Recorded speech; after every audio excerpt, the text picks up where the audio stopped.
انہوں نے اپنے آبائی علاقے خاندان کو چھوڑ کر ہجرت کرنے سے گریز کیا۔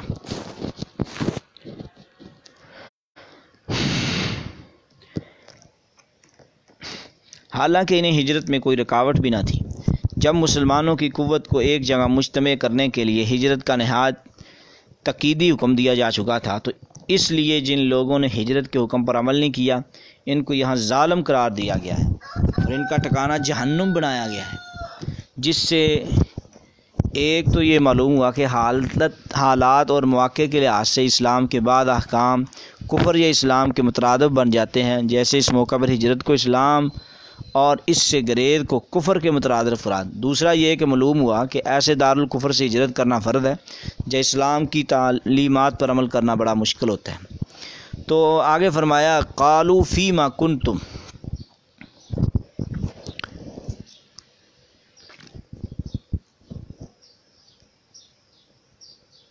ہاں، ان الذین، بے شک وہ لوگ کہ فوت کرتے ہیں ان کو فرشتے، اس حال میں کہ وہ ظلم کرتے اپنے نفسوں میں۔ قالوا، تو فرشتے کہتے ہیں کس حال میں تھے بھئی تم؟ کہتے ہم تک کمزور تھے زمین میں۔ تو اس کا مطلب یہ ہے کہ یعنی فرشتے بھی ڈانٹ ڈپٹ کے انداز میں ان سے پوچھ رہے ہیں کہ تم مسلمان تھے یا کافر؟ دارالحرم میں کیا کرتے رہے ہو بھئی؟ مدینہ کی طرف ہجرت کیوں نہیں کی؟ اس سے معلوم ہوا کہ ایسے لوگ مسلمان ہونے کے باوجود بلا عذر ترک ہجرت کی بنا پر ظالم کی موت مرتے ہیں۔ رسول اللہ صلی اللہ علیہ وسلم نے فرمایا من جامع المشرک وسکن معه فإنه مثلہ، جو شخص مشرک کے ساتھ اکھاڑ رہے اور اس کے ساتھ سکونت رکھے تو یقیناً وہ اسی جیسا ہی ہوتا ہے۔ تو بعض حالات میں ہجرت کرنا فرض عین ہوتا ہے۔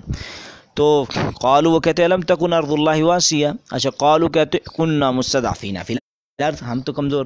تو اس آیت میں لوگوں کو مستثنا قرار دیا گیا جو واقع بے بس اور معذور تھے، ہجرت نہیں کر سکتے۔ ابن عباس فرماتے ہیں میں اور میری والدہ ان لوگوں میں سے ہیں جن کو اللہ تعالیٰ نے معذور قرار دیا ہے۔ صحیح البخاری کی حدیث نمبر 4570۔ تو آگے اللہ تعالیٰ فرماتے ہیں الا المستضعفین، سوائے کمزور، من الرجال، مردوں میں سے، والنساء، عورتوں میں سے، والولدان، اور اسی طرح الا المستضعفین، یعنی کہ اجازت کن کو ہے؟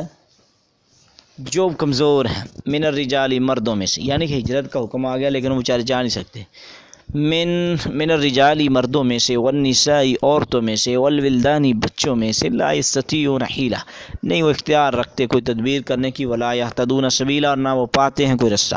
تو ایسے لوگوں کو معاف کرنا چاہیے، اللہ نے ایسے لوگوں کو معاف ہی کر دیا ہے۔ فاولئک، یہی وہ لوگ ہیں، عسى اللہ، کہ امید ہے کہ اللہ تعالیٰ ان یعفو عنہم، یہ کہ درگزر فرمائے ان سے، وکان اللہ عفوا غفورا، اور ہے اللہ تعالیٰ نہایت معاف کرنے والا، غفوراً اور بخشنے والا۔ تو عصا کا لفظ یقین کے لیے آتا ہے، تو اس لیے اگر کوئی شخص واقعی ہجرت نہیں کر سکا تو اللہ تعالیٰ نے اس کو معاف کیا ہے۔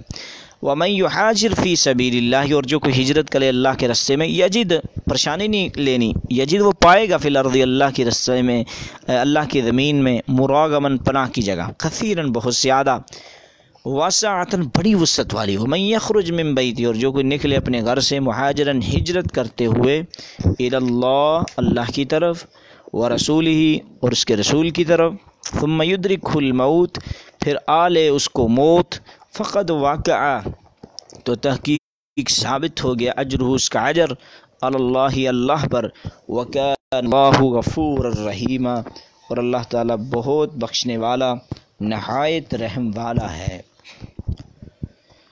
تو یہاں پہلے اللہ نے یہ بتایا پریشان نہیں ہونا، جو اللہ کے رستے میں نکلتا ہے کافی جگہ، اور جو گھر سے نکلا اور رستے میں اس کو موت آ گئی،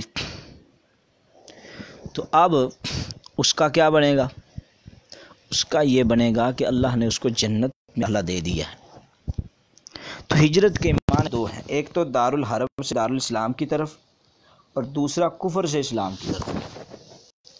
تو اب یہ بھی فرمایا لا ہجرت بعد الفتح، فتح کے بعد ہجرت نہیں ہے، منسوخ ہو، وہ مکہ یا کسی جگہ سے مدینہ کی طرف ہجرت تھی۔ اس طرح اہل بدعت کی آبادی سے بھی ہجرت کرنی چاہیے۔ امام مالک فرماتے ہیں کسی شخص کے لیے ایسے مقام پر رہنا جائز نہیں جہاں سلف کو گالیاں دی جاتی ہوں۔ اللہ اکبر۔ تو اس لیے فرمایا انا بری من کل مسلم یقیم بین اظہر المشرکین، میں ہر اس مسلمان سے بری ہوں جو مشرک کے درمیان مقیم رہے۔ تو یہ بار بار اللہ یہ کہہ رہے ہیں، یہ ترغیب ہو رہی ہے کہ مشرکین کے علاقوں میں رہنے کی بجائے تم اللہ رب العزت کے علاقوں کی طرف آؤ، تمہیں ان کے علاقوں میں رہنے کا کیا ضرورت ہے تمہیں۔ تو آگے اللہ رب العزت فرماتے ہیں